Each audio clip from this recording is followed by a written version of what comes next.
Olá, tudo bem? Paz, tenho uma palavra de Deus para compartilhar com você na reflexão de 17 de dezembro, cuja leitura do dia, 2 e 3 João, Daniel, capítulos 5 a 8. Pega a sua Bíblia, não é ao vivo, você pode dar uma pausa, pegar a sua Bíblia e acompanhar comigo. Daniel 5, 10 a 12. Diz-nos assim a santa e poderosa palavra de Deus. A rainha, por causa das palavras do rei e dos seus senhores, entrou na casa do banquete e respondeu, dizendo: Ó rei, vive para sempre. Não te perturbem os teus pensamentos, nem se mude o teu semblante.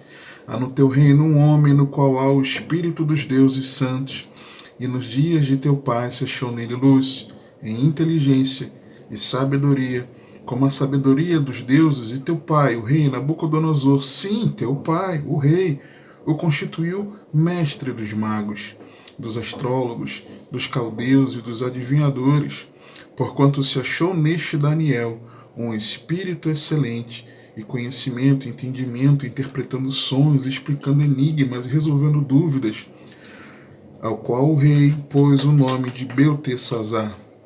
Chame-se, pois, agora Daniel, e ele dará a interpretação. Amém? Eu pensei em colocar o título dessa reflexão de O Mestre dos Magos, mas eu ia escandalizar, então não era esse o intuito. Mas de mostrar nesse vídeo, a gente refletir, uma distinção que havia na vida de Daniel, que fazia com que Daniel ele fosse uma resposta para o sistema babilônico. E sendo sinceros, a nossa sociedade ela está carente de servos de Deus, de discípulos de Cristo, de crentes em Jesus, que exalam um bom perfume de Cristo, mas não no sentido apenas, não tirando a importância do bom testemunho, mas de ter uma resposta a dar para a sociedade. É cada vez menor, minha percepção, tá? Cada vez menor as vezes em que os incrédulos chamam os crentes para orarem por eles nos seus trabalhos, de pedirem um conselho, de pedirem uma orientação, de serem abençoados através da vida daquele servo de Deus, mesmo que a pessoa decida não seguir ao Senhor Jesus, a pessoa sabe que ali vai um servo de Deus. Essa é a questão. E eu quero já direto aqui para o contexto, para chegar a esse entendimento daquilo que o Senhor quer falar conosco, por meio dessa reflexão. Quando nós olhamos aqui para o contexto, Daniel foi profeta no o livro de Daniel, um dos livros chamados dos profetas maiores, pela quantidade do texto, né, quantidade da obra produzida aqui, registrada nas Escrituras. E Daniel ele foi profeta no cativeiro babilônico, e ele era provavelmente membro da família real, tá? Entende-se isso. Ele foi levado cativo para a Babilônia no ano... Tem uma divergência entre 606 ou 605 a.C., com outros jovens, também de distinção, no primeiro grupo de exilados durante o reinado de Jeoaquim. Daniel capítulo 1 diz assim: no ano terceiro do reinado de Jeoaquim, rei de Judá, veio Nabucodonosor, rei de Babilônia, a Jerusalém e a sitiou. E o Senhor entregou nas suas mãos a Jeoaquim, rei de Judá, e uma parte dos utensílios da casa de Deus. Isso aqui é importante porque eu vou mencionar mais tarde. E ele os levou para a terra de Sinar, para a casa do seu Deus, e pôs os utensílios na casa do tesouro do seu Deus.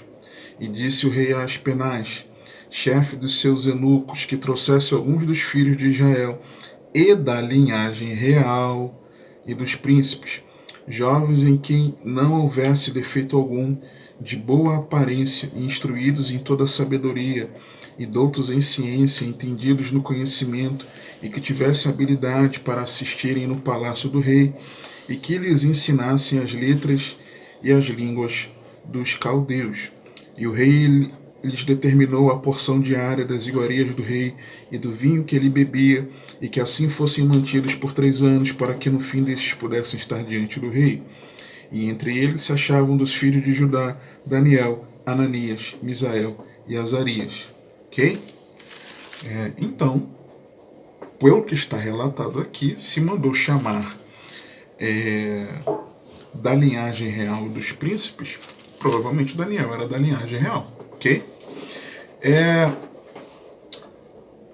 O profeta, ele permaneceu lá por todos os 70 anos do cativeiro, passando por 4 governos ao lado dos impérios mundiais babilônico e medo-persa. Medo-persa que sucedeu o babilônico. Primeiro Nabucodonosor, tá? O império babilônico. Belsazar, descendente dele, também império babilônico. Em seguida, Dario com o império medo, persa, e Ciro sendo persa também desse império. Então ele passou por 4 governos: Nabucodonosor, Belsazar, Dario e Ciro. Tem um outro aqui, Evil Merodach, tá? Que ficou aí, foi um governo interino, digamos assim, tá? Antes de Belsazar. Daniel e Evil Merodach foi importante porque ele foi o que tirou o rei de Judá do cativeiro e passou a dar a porção real junto dele, né? Os textos na palavra mostram isso. Daniel viveu na corte, tendo seu nome sido mudado para Beltesazar, e foi instruído na sabedoria e literatura dos caldeus. Além desse conhecimento acadêmico, vamos dizer assim, da localidade, Daniel ele mergulhava nas escrituras, era homem de oração, fortalecendo sua fé, o que resultava numa sabedoria diferente dos demais, evidenciava também dons miraculosos e a profecia, né? Ele é um profeta, foi um profeta. Agora, mesmo em meio ao luxo do palácio, e não só ao luxo, todo aquele sistema babilônico, imagina ele estar no palácio, ali no meio dos nobres, como para ele não foi difícil a tentação, ok? Para que ele sofresse, tá? Ele não estava na periferia, na Babilônia, ele estava ali junto aos nobres.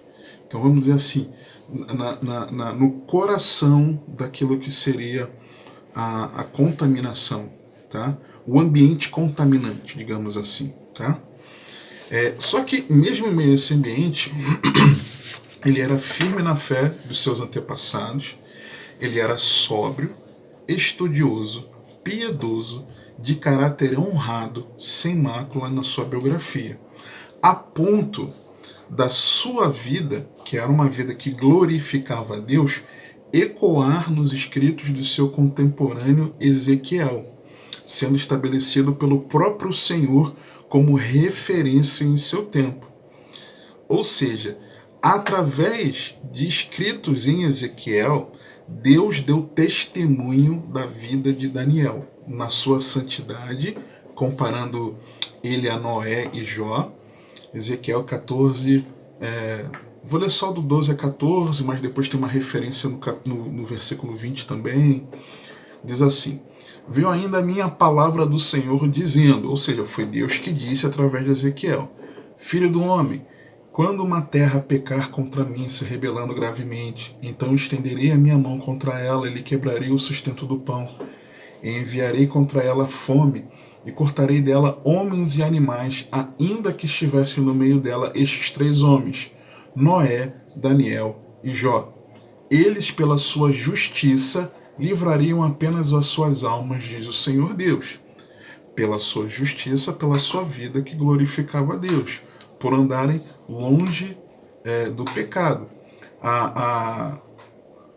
Os males que o Senhor enviaria aqui era quando a terra pecasse gravemente contra ele, contra Deus.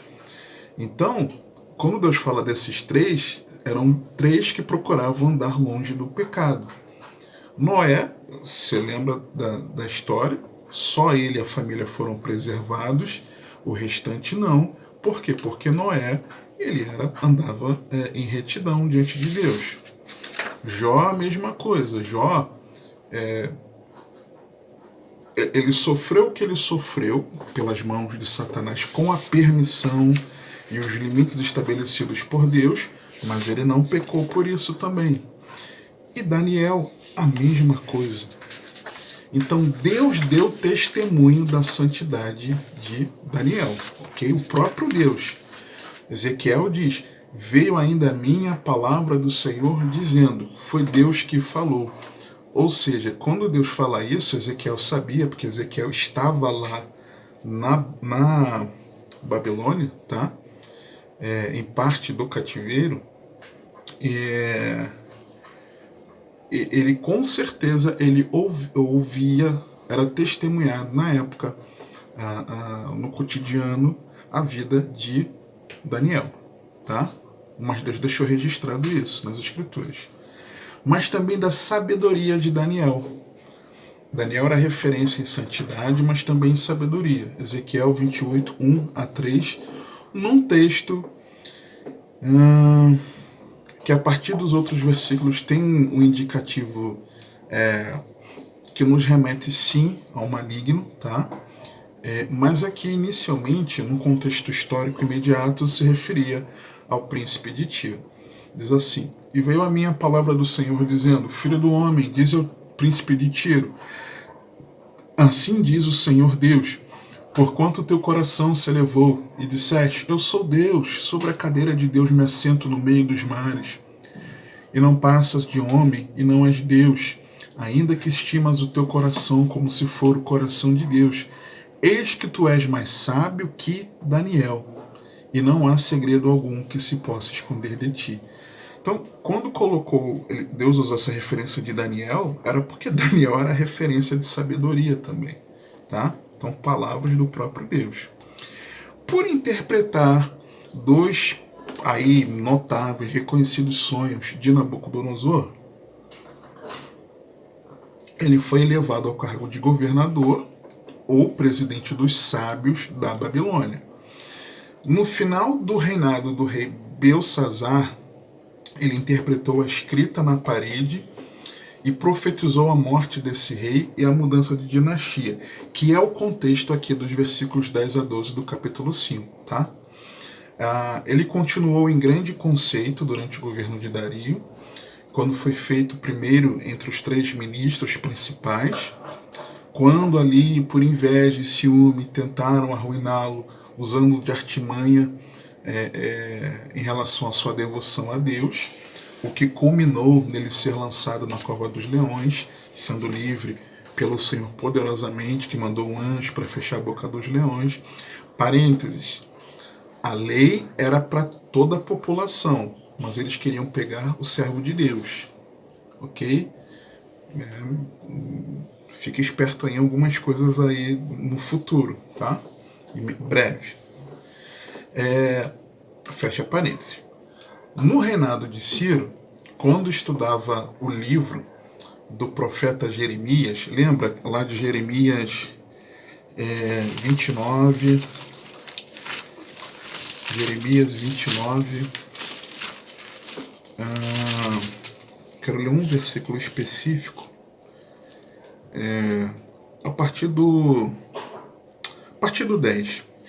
Porque assim diz o Senhor, certamente que passados 70 anos em Babilônia, vos visitarei e cumprirei sobre vós a minha boa palavra, tornando a trazer-vos a este lugar. Porque eu bem sei os pensamentos que tenho ao vosso respeito, diz o Senhor, pensamentos de paz e não de mal, para vos dar o fim que esperais. Então me invocareis e ireis, e orareis a mim, e eu vos ouvirei, e buscar-me-eis e me achareis, quando me buscardes com todo o vosso coração. E serei achado de vós, diz o Senhor, e farei voltar os vossos cativos, e congregar-vos-ei de todas as nações, e de todos os lugares para onde vos lancei, diz o Senhor, e tornarei a trazer-vos ao lugar de onde vos transportei. Esse trecho aqui é um trecho de uma carta que Jeremias, estando em Jerusalém, escreveu para os cativos na Babilônia. Tá? Aqui o capítulo 29. E Daniel, ele leu isso. Daniel lia a Bíblia. Né? Diferente dos servos de Deus, Daniel lia a Bíblia. Capítulo 9 de Daniel diz assim: no ano primeiro de Dário, filho de Assuero, da linhagem dos Medos, o qual foi constituído rei sobre o reino dos caldeus, no primeiro ano do seu reinado, eu, Daniel, entendi pelos livros que o número dos anos de que falara o Senhor ao profeta Jeremias, em que haviam de cumprir-se as desolações de Jerusalém, era de 70 anos, e eu dirigi o meu rosto ao Senhor para o buscar, com oração e súplicas, com jejum e saco e cinza, e orei ao Senhor meu Deus, e confessei, e disse, aí vem a oração dele. Ou seja, quando Deus fala, aquela reflexão, né? A urgência de buscar a Deus de todo o coração, nos últimos dias. Quando Deus fala, e buscar-me-eis e me achareis quando me buscareis de todo o coração, e orareis, Daniel entendeu e orou. E que tipo de oração era essa? Era uma oração em arrependimento e confissão de pecados. Então buscar a Deus de todo o coração é isso, significa isso. Essa é a essência. E Daniel entendeu isso, tá? E então, que esse tempo era chegado, e orou pela intervenção de Deus a favor do povo, tá? Nós conseguimos, dizem que Daniel ele há umas divergências. Daniel ele foi no início do cativeiro, na primeira deportação, foram 3. Na primeiro templo ainda não, a cidade não haviam sido destruídos, né? Foram depois pela teimosia de se rebelarem contra Nabucodonosor, o governante que ele deixou lá em Jerusalém. Ele foi deportado lá e ficou os 70 anos. Então, tem uma divergência se com o retorno do povo para Jerusalém, se Daniel voltou ou não. Há alguns que acreditam que ele não voltou e outros que acreditam que creem que ele voltou, tá? Certo que ele, lá por volta dos seus 90 anos, ele era um senhor de idade, um velhinho, lá na Babilônia, tá? Porque ele foi na virada da adolescência para a juventude. O livro nós conseguimos dividir em 2 partes. Uma parte histórica, narrativa, do capítulo 1 ao 6, no reinado de Nabucodonosor, no 1 a 4, que eu falava lá de Daniel, seus 3 amigos, o sonho de Nabucodonosor, a fornalha ardente, a loucura de Nabucodonosor. No capítulo 5, no reinado de Belsazar, a escritura na parede, que é o contexto do texto base, já vamos voltar lá. O reinado de Dario, no capítulo 6, fala de Daniel na cova dos leões. Do capítulo 7 a 12, a segunda parte, que é uma parte profética, né, com muito ali com sonhos e visões. Nos capítulos 7 e 8, falando no reinado de Belsazar, a visão dos 4 seres, dos 4 animais, a visão do carneiro e do bode, o reinado de Dario, no capítulo 9, a visão das 70 semanas, foi a resposta que Deus deu a ele quando ele orou em arrependimento, tá? Deus revelou a ele os últimos dias quando ele orou em arrependimento de pecados do povo. O reinado de Ciro, dos capítulos 10 a 12, visões dos últimos dias. Só que o livro, ele meio que vai e volta no tempo, ele não está organizado cronologicamente, tá? Por isso que existe uma certa mistura aqui. As visões apresentadas por Daniel, elas são consideradas por muitos como um panorama profético completo da história da humanidade até os últimos dias, tá? Revelando que Deus ele é o soberano sobre os governos da Terra, tendo total controle da história mundial e do seu povo, incluindo o seu povo. Olhando para Daniel, nós conseguimos ver os costumes, a filosofia, o orgulho, a impiedade e os perseguidores pagãos sendo julgados, enquanto o destino da humanidade vai sendo descortinado. Não tem como pensar em escatologia e não pensar em Daniel. Então, nós estamos, hoje quando eu gravo o vídeo, nós estamos meditando no Novo Testamento em Apocalipse. E não tem como você olhar para Apocalipse e não lembrar de Daniel, tá? Até nos escritos, no Sermão Escatológico do Senhor, existe essa menção ao livro de Daniel, né? Referendado ali em Mateus 24, verso 15, se eu não me engano. Deixa eu confirmar aqui.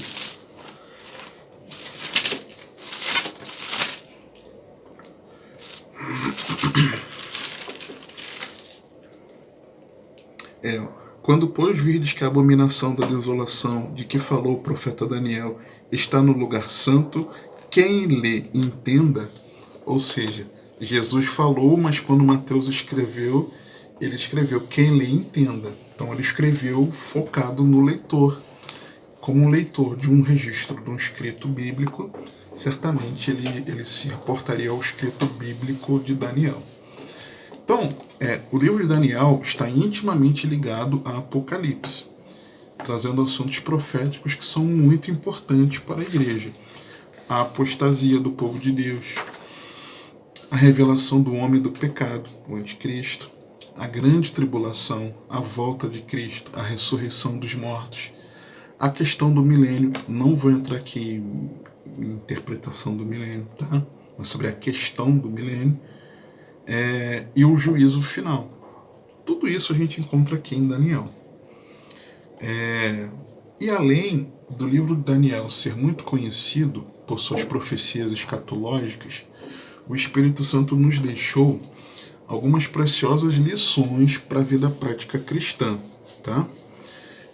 Às vezes a gente lembra só das histórias, ele na cova dos leões, os amigos na fornalha, ele não ter comido o manjar do rei,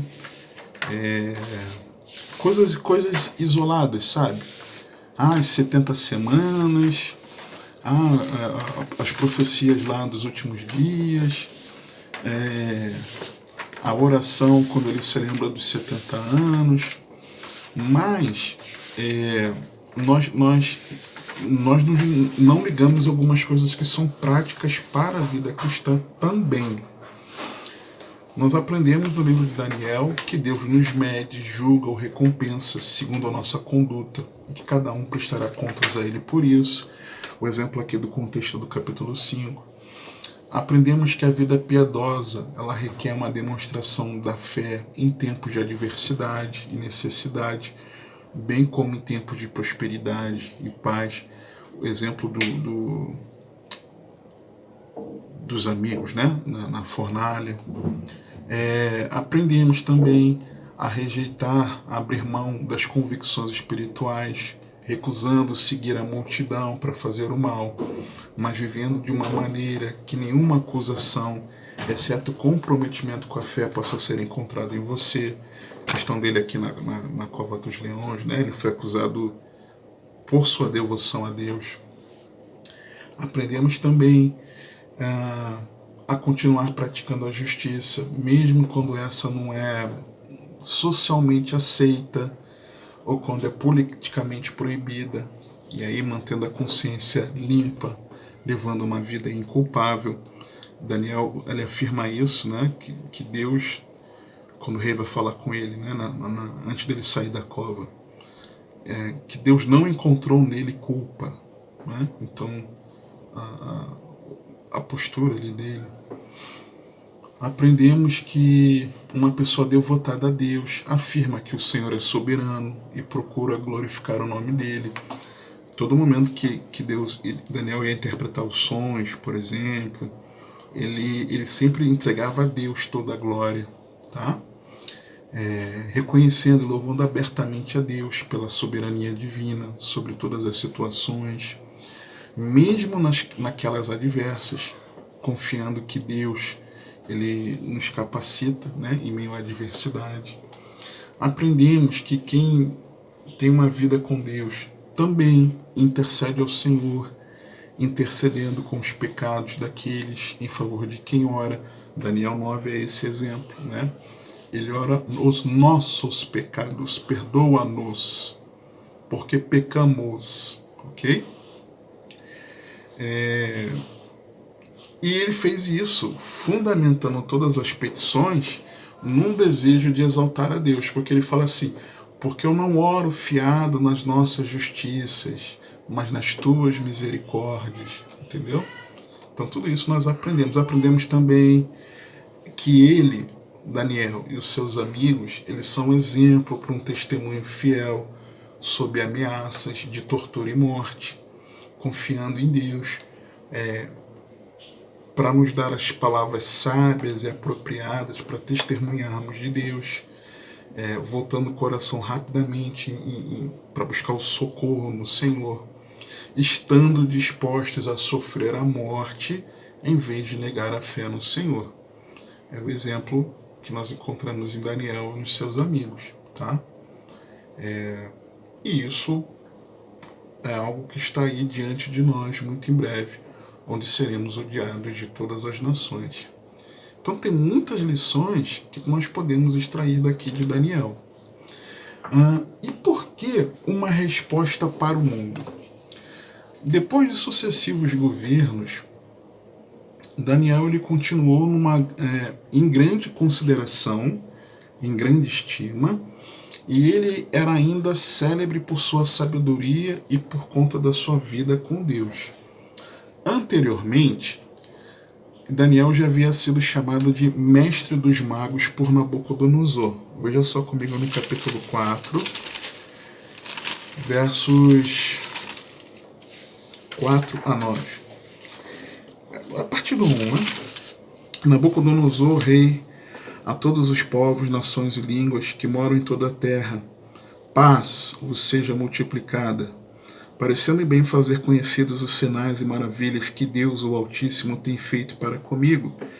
Quão grandes são os seus sinais e quão poderosas as suas maravilhas. O seu reino é um reino sempiterno e o seu domínio de geração em geração. Eu, Nabucodonosor, estava sossegado em minha casa e próspero no meu palácio. Tive um sonho que me espantou e, estando eu na minha cama, as imaginações, as visões da minha cabeça me turbaram. Por isso expedi um decreto para que fossem introduzidos à minha presença todos os sábios de Babilônia, para que me fizessem saber a interpretação do sonho. Então entraram os magos, os astrólogos, os caldeus e os adivinhadores. E eu contei o sonho diante deles, mas não me fizeram saber a sua interpretação. Mas por fim entrou na minha presença Daniel, cujo nome é Beltesazar, segundo o nome do meu Deus, e no qual há o Espírito dos deuses santos. E eu lhe contei o sonho, dizendo: Beltesazar, mestre dos magos, pois eu sei que há em ti o Espírito dos deuses santos, e nenhum mistério te é difícil. Dize-me as visões do meu sonho que tive e a sua interpretação. Tá? Então, era esse o momento aqui. Só que aí, nenhum dos sábios no reino puderam interpretar. Do 10 ao 18. Eis, pois as visões da minha cabeça, estando eu na minha cama, eu estava assim olhando, e vi uma árvore no meio da terra, cuja altura era grande. Crescia esta árvore e se fazia forte, de maneira que a sua altura chegava até o céu, e era vista até os confins da terra. A sua folhagem era formosa, e o seu fruto abundante, e havia nela sustento para todos. Debaixo dela os animais do campo achavam sombra, as aves do céu faziam morada nos seus ramos, e toda a carne se mantinha dela. Estava vendo isto nas visões da minha cabeça, estando eu na minha cama, e eis que um vigia, um santo, descia do céu, clamando fortemente, dizendo: derrubai a árvore e cortai-lhe os ramos, sacudi as suas folhas, espalhai o seu fruto, afugentem-se os animais de debaixo dela e as aves dos seus ramos, mas deixai na terra o tronco com as suas raízes, atada com cadeias de ferro e de bronze, na erva do campo, e seja molhado do orvalho do céu, e seja sua porção com os animais na erva da terra. Seja mudado o seu coração, para que não seja mais coração de homem, ele seja dado coração de animal, e passem sobre ele 7 tempos. Esta sentença é por decreto dos vigias, e esta ordem por mandado dos santos, a fim de que conheçam os viventes, que o Altíssimo tem domínio sobre o reino dos homens, e o dá a quem quer, e até o mais humilde dos homens constitui sobre ele. Este sonho eu, rei Nabucodonosor, vi. Tu, pois, Beltesazar, diz a interpretação, porque todos os sábios do meu reino não puderam fazer-me saber a sua interpretação, mas tu podes, pois há em ti o Espírito dos deuses santos. Então, nenhum dos sábios puderam, mas o rei sabia que Daniel poderia. Só que aí Daniel fica preocupado. Por quê? Porque Deus deu a ele a interpretação, mas mesmo assim, em ousadia, ele deu a interpretação confrontando o rei e chamando o rei ao arrependimento. Presta atenção. A partir do 19. Então Daniel, cujo nome era Beltesazar, esteve atônito por 1 hora, e os seus pensamentos o turbavam. Falou, pois, o rei, dizendo: Beltesazar, não te espante o sonho nem a sua interpretação. Respondeu Beltesazar, dizendo: Senhor meu, seja o sonho contra os que te têm ódio, e a sua interpretação aos teus inimigos. A árvore que viste que cresceu e se fez forte, cuja altura chegava até o céu, e que foi vista por toda a terra, cujas folhas eram formosas e o seu fruto abundante, em que para todos havia sustento, debaixo da qual moravam os animais do campo, e em cujos ramos habitavam as aves do céu, és tu, ó rei, que cresceste e te fizeste forte. A tua grandeza cresceu e chegou até o céu, e o teu domínio até a extremidade da terra. E quanto ao que viu o rei, um vigia, um santo, que descia do céu e dizia: cortai a árvore, e destruía, mas o tronco com as suas raízes deixai na terra, e atada com cadeias de ferro e de bronze, na erva do campo, e seja molhado do orvalho do céu, e a sua porção seja com os animais do campo, até que passem sobre ela 7 tempos. Esta é a interpretação ao rei, e este é o decreto do Altíssimo que virá sobre o rei, meu senhor.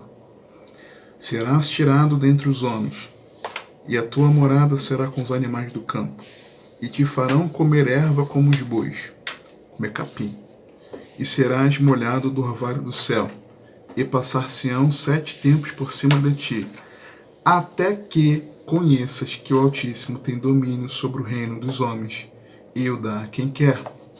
E quanto ao que foi falado,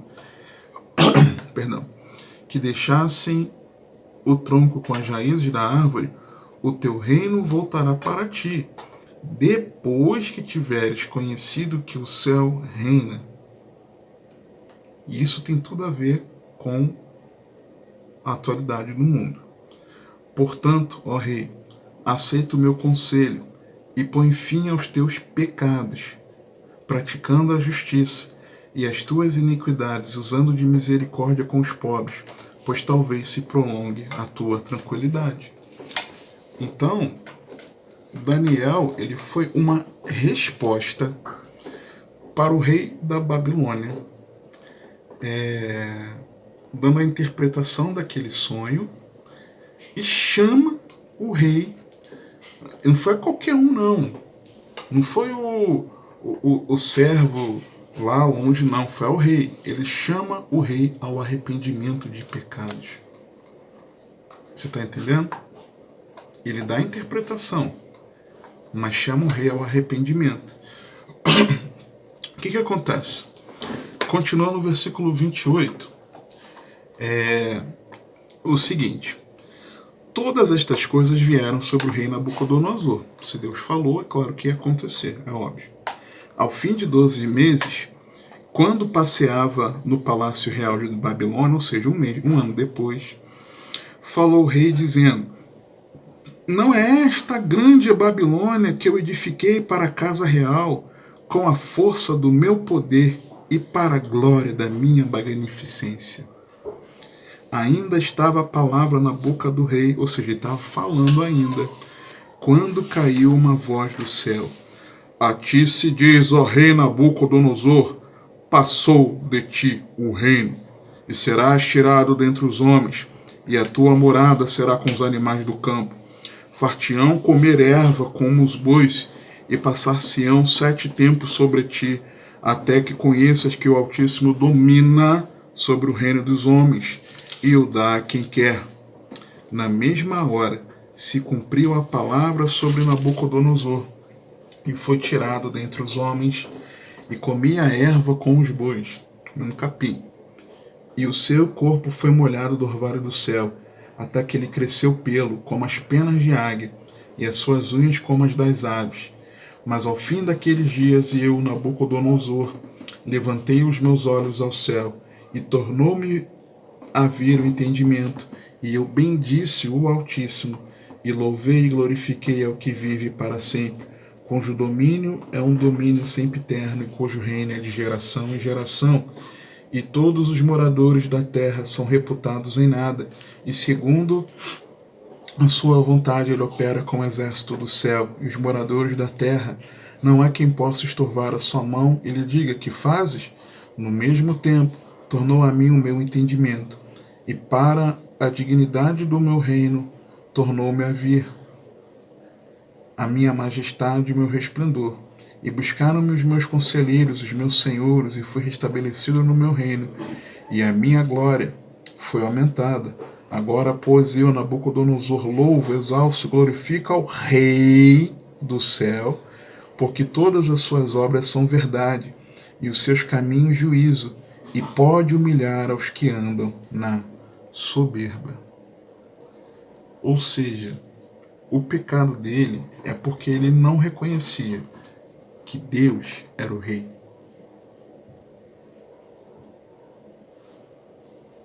Só que então, após aquilo acontecer, veio a ele entendimento, e ele viu que é o céu que reina.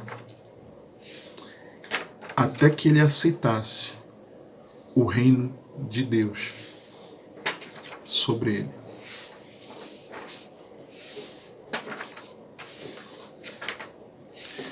Anos passam, um novo rei, descendente dele, de Nabucodonosor, está no trono do Império Babilônico e decide ofender a santidade de Deus de uma forma muito afrontosa.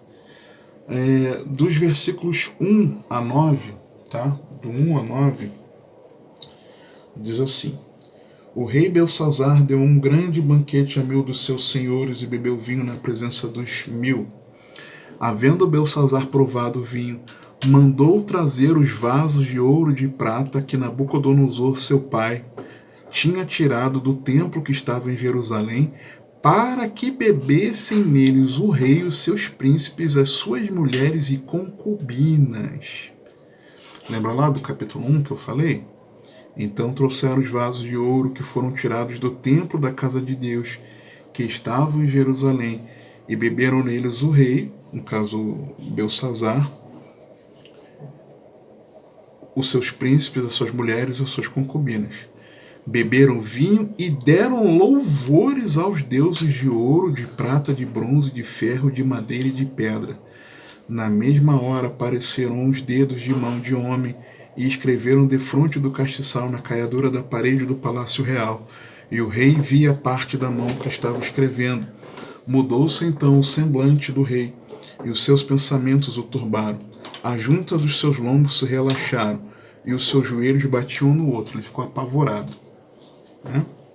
E gritou o rei com força que se introduzissem os astrólogos, os caldeus, os adivinhadores, e falou o rei dizendo aos sábios de Babilônia: qualquer que ler este escrito e me declarar a sua interpretação será vestido de púrpura e trará uma cadeia de ouro ao pescoço, e no reino será o terceiro governante.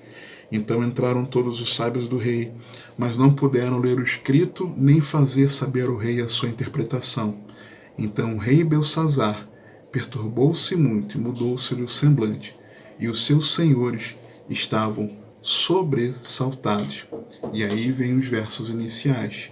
A rainha então avisa que havia um homem que tinha o espírito dos deuses santos, que nele havia luz, inteligência, sabedoria, como a sabedoria dos deuses, e que o pai dele, o antepassado dele, né, o rei Nabucodonosor, havia constituído ele, Daniel, como mestre dos magos, dos astrólogos, caldeus e adivinhadores. Então o rei manda o chamar, tá? Então agora, novamente Daniel é chamado com a referência de ser o mestre dos magos, porque os sábios não tinham resposta. Novamente ele confronta o rei, tá? Agora Belsazar, ele confronta Belsazar. Nós vemos isso dos versos 17 a 31.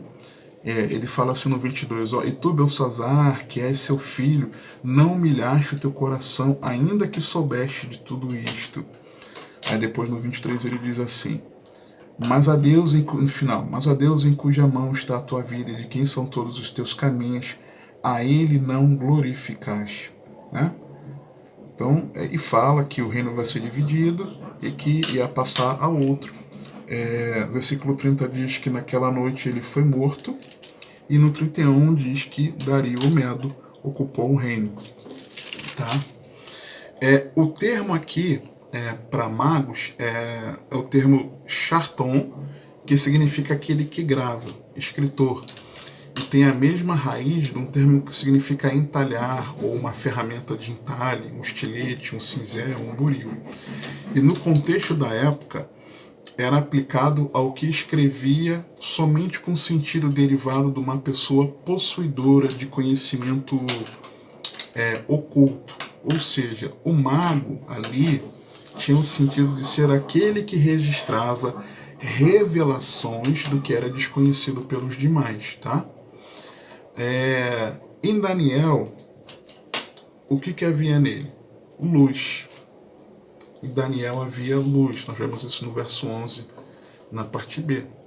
Mas em muitos de nós não temos refletido a luz de Cristo, deixando de andar em boas obras.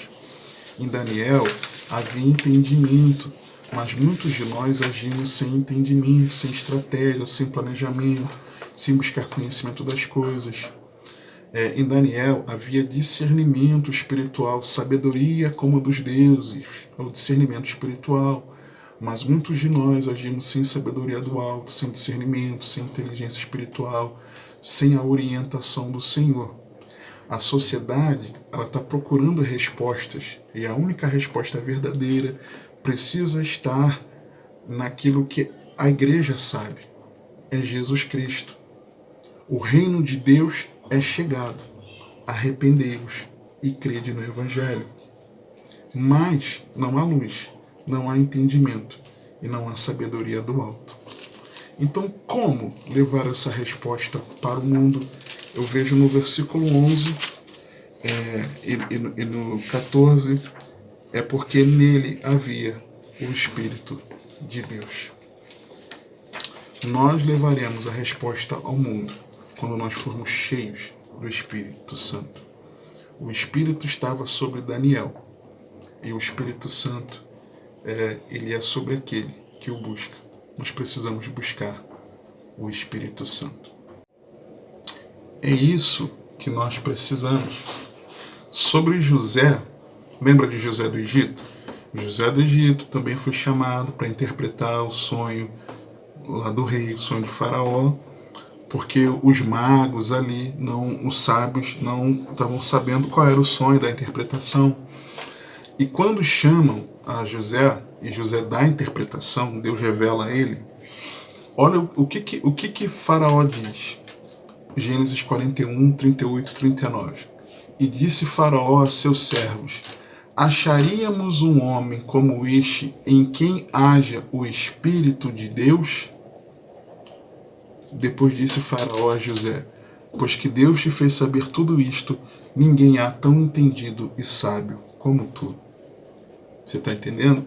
Essa mesma verdade Nabucodonosor reconheceu em Daniel, lá no capítulo 4, quando ele diz, versículo 9: Beltesazar, mestre dos magos, pois eu sei que há em ti o Espírito dos deuses santos. Ou seja, eu sei que você tem o Espírito de Deus. A mesma coisa ele repete no versículo 18. Este sonho eu, rei Nabucodonosor, vi, tu, pois, Beltesazar, diz a interpretação, porque todos os sábios do meu reino não puderam fazer-me saber a sua interpretação, mas tu podes, pois há em ti o Espírito dos deuses santos. Você está entendendo? Nós precisamos ser cheios do Espírito Santo. Nós precisamos buscar o Espírito Santo. Nós sabemos a resposta que o mundo precisa, mas o problema é que o mundo não tem encontrado em nós a resposta. Por quê? Porque nós não temos andado cheios do Espírito Santo. Consequentemente, não há luz, como havia em Daniel. Não há inteligência, entendimento, como havia em Daniel. E não há discernimento espiritual, como havia em Daniel. Não tem o que fazer. Sabe? Tá faltando unção. E aí, nós precisamos buscar o Espírito Santo como estilo de vida. Por quê? Atos 1, 4 a 8. E estando com eles, determinou-lhes que não se ausentassem de Jerusalém, mas que esperassem a promessa do Pai, que disse ele: de mim ouvistes? Porque na verdade João batizou com água, mas vós sereis batizados no Espírito Santo. Não muito depois destes dias, aqueles, pois, que se haviam reunido, perguntaram-lhe, dizendo: Senhor, restaurarás tu neste tempo o reino a Israel? Jesus está falando: pessoal, minha igreja, meus irmãos, meus discípulos, fiquem juntos até que a promessa do Pai se cumpra.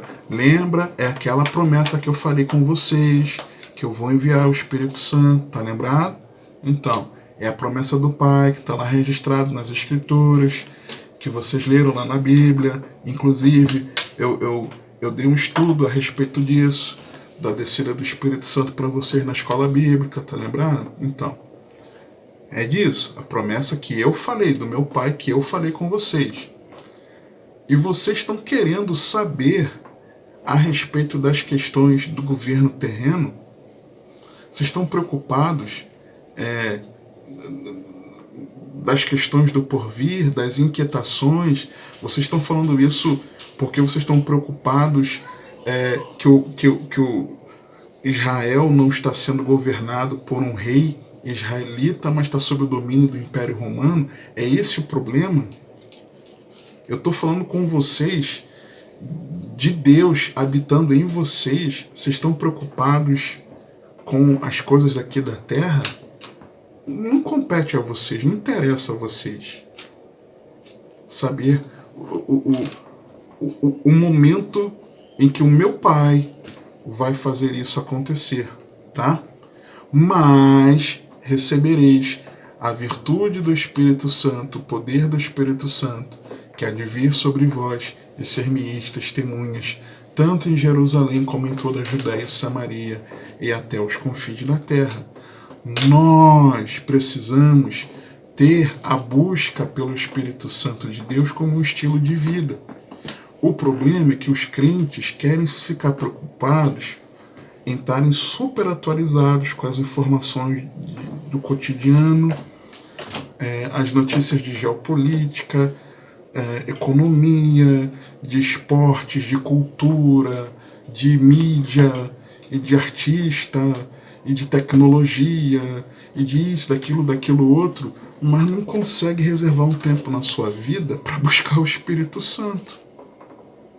Fica preocupado com os temores da vida, mas não vai buscar o Espírito Santo. Daniel estava sendo ali seria acusado, né? E consequentemente jogado na cova dos leões. O que Daniel estava fazendo quando foi preso? Estava orando.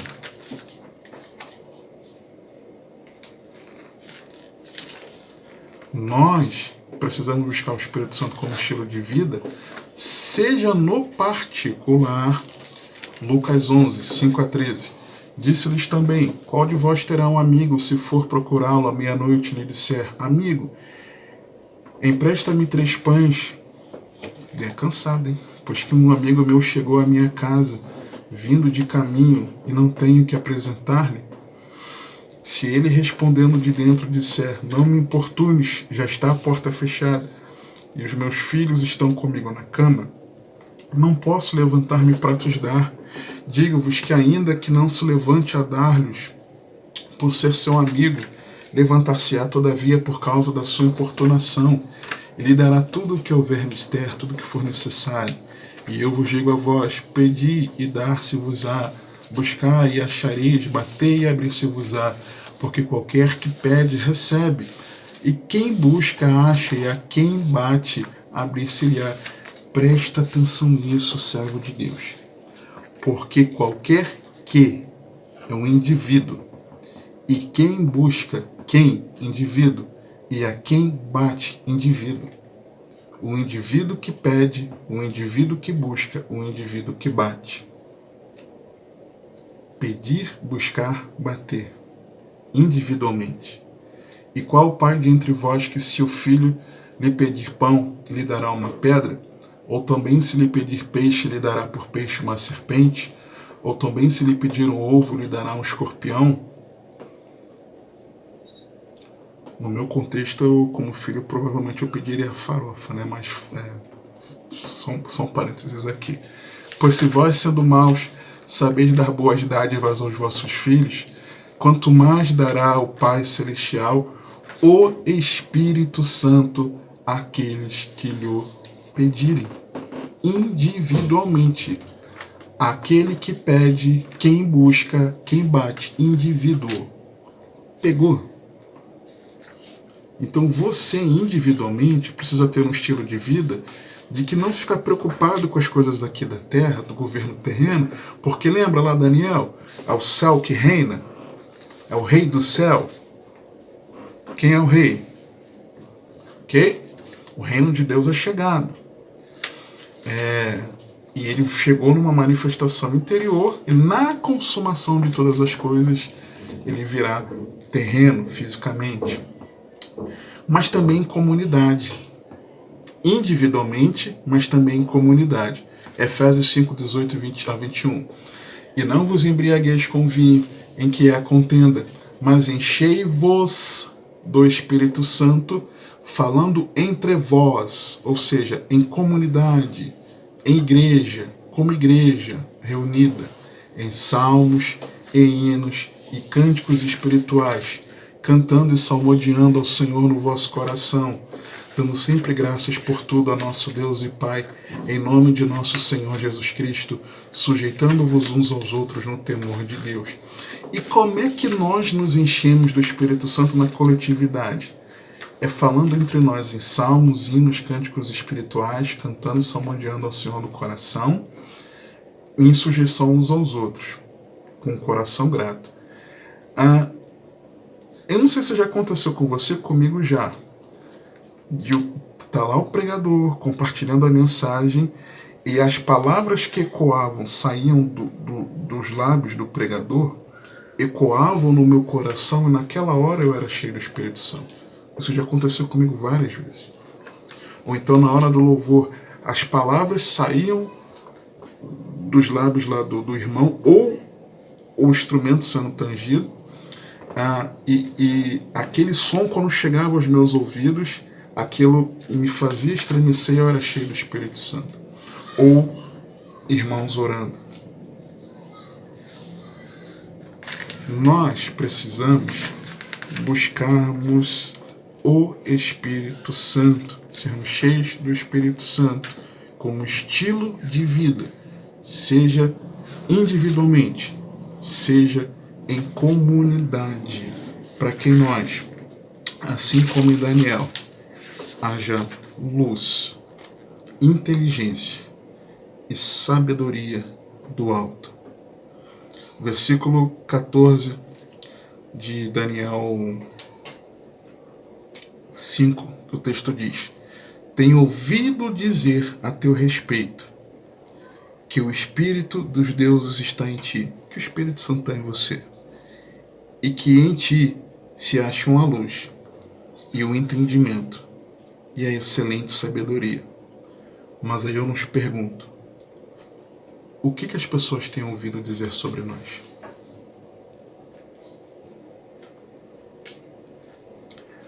Ou as pessoas têm ouvido que há um Deus em nós? Nós precisamos dar ao mundo a resposta que o mundo precisa. E essa verdade é o estandarte da igreja. Jesus Cristo. Essa é a resposta que nós precisamos dar a esse sistema do mundo, quando nós estivermos cheios do Espírito Santo. Que o Senhor te abençoe e te guarde, que Ele te conduza e governe a sua vida, porque você tem acesso.